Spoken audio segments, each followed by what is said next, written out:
Have you ever made a decision that you later look back on and regret? Or find yourself wondering, why on earth did I do that? This happens when we're not aware of how we make decisions. And that's odd because the decisions we make, or in many cases not make, shape the outcome of lives. But many of us don't know how we make decisions. By understanding how our brain makes decisions, we can learn to make better choices and improve our lives. In his book, The Brain, neuroscientist David Eagleman explains how our minds work when we make a decision. When faced with a decision, our brains simulate different outcomes to generate a mock-up of what our future might be. Mentally, we can disconnect from the present moment and voyage to a world that doesn't yet exist. Eagleman adds that the brain doesn't function like a computer. It doesn't run several programs to achieve a certain decision. Instead, it functions more like a council where different mental and physiological factors compete against one another to take control. For example, let's say you're deciding how to spend your afternoon. Should you watch your favorite Netflix show, go out with friends, take a nap, do a bit of work? A part of your brain would encourage you to watch Netflix or go out with friends and family. Another part argues you're tired and should take a nap, while several others say you should get some work done to be more productive. What happens next? You argue and barter with yourself. You might say, I'll skip Netflix because I haven't gone out with people I care about lately. And since it's the weekend, I'll ignore work and have fun. I'll just go to bed earlier so I won't be too tired. This is what most of us do, and it's draining. It's no wonder many of us tend to overthink things and become indecisive in the process. So how can we make better decisions?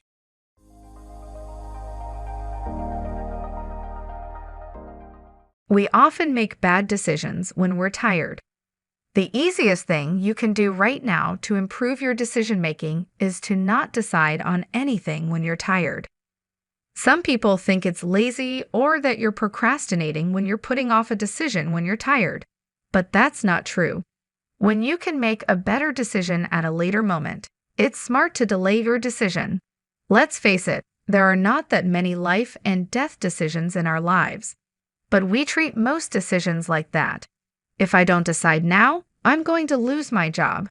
That's often not true, and if it is, you probably don't want that job. I have two mental shortcuts when it comes to making time for my decisions. 1, I never decide on something big when I'm tired or emotional.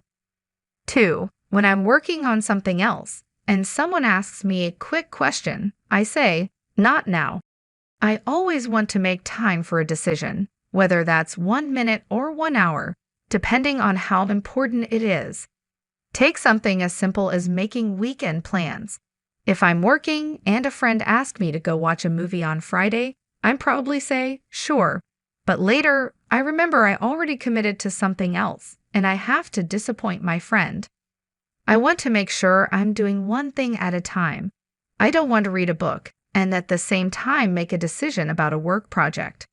I want my decisions to be intentional, and I want to have a rested and clear mind when I decide about something.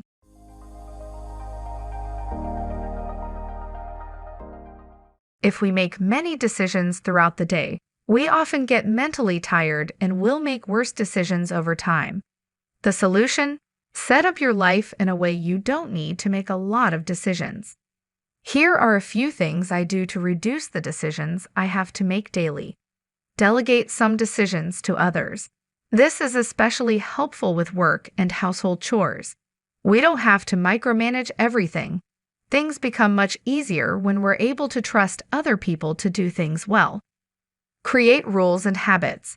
The reason I love habits and rules is that it takes away decisions. In a way, you're automating your behavior so you don't have to think a lot. We all have habits. The problem is that some of our habits are not useful. When you form habits that have a positive impact on your life, you can go through your day successfully without thinking, what should I do next? Set micro deadlines for decisions. Let's say you're working on a major project, like creating a blog. You'll make various decisions along the way. How to design your brand, which articles to feature first, and so forth. It can be tempting to lump our decision-making on a one-time basis, like at the beginning of the project, which could lead to analysis paralysis. Instead, try to set micro deadlines for certain decisions. You can create your branding first, then work on the content. When that's done, you can decide about which content to feature, and so forth. When the decisions are spaced out like this, you force yourself to act without pondering on your future choices too much. Lastly, stop doubting the potential outcomes of your decisions. That's the most tiring part of decision-making. You're not a fortune teller. You can only focus on the decision-making process, not the outcome. Once you adopt that mindset, you no longer worry about all the potential outcomes, which will give you peace of mind.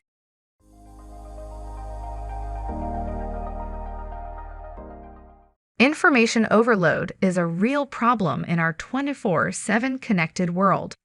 But more information is not better because it often leads to indecision. In fact, research shows when people have less information, they're more likely to make a decision.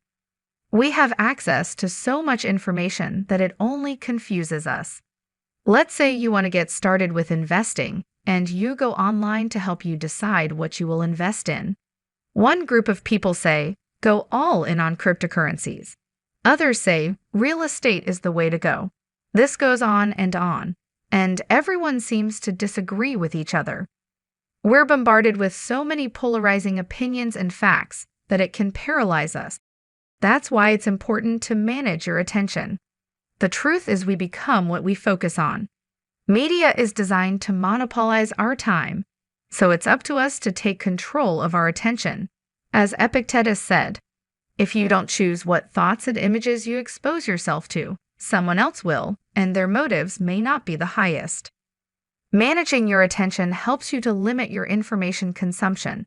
It's an easy way to avoid indecision.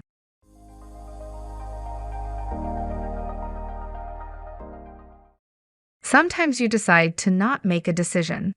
A few months ago, I had an idea to create a new course about investing.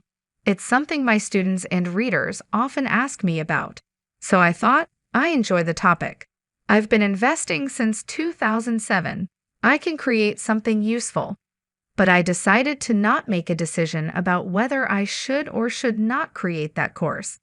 I was working on too many things. So I intentionally decided to put it off for now, and I'm going to rethink it later this year. The worst thing is to let something like that linger in your mind every day. It's just like a piece of junk that's floating in your living room. It bothers you? Just like we keep our house clean, we need to keep our minds clean. When you get rid of the things that clutter your mind, you'll have more energy and clarity to face your decisions. And that alone will make the quality of your decisions better. Try it and see what happens.